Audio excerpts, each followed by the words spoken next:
নবদ্বীপে যান, নবদ্বীপের মাটিতে যদি কান পাতেন এখনো শুনতে পাবেন নিমায়ের মা তার বৌমার জন্য খুঁজে বেড়াচ্ছে।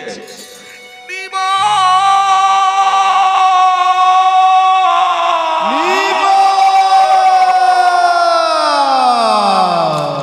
আমি বৌমাকে কি বলবো বাবা, তুই একবার বলে যা বাবা, বলে যা, আমি বৌমার কাছে মুখ দেখাতে পারছি না।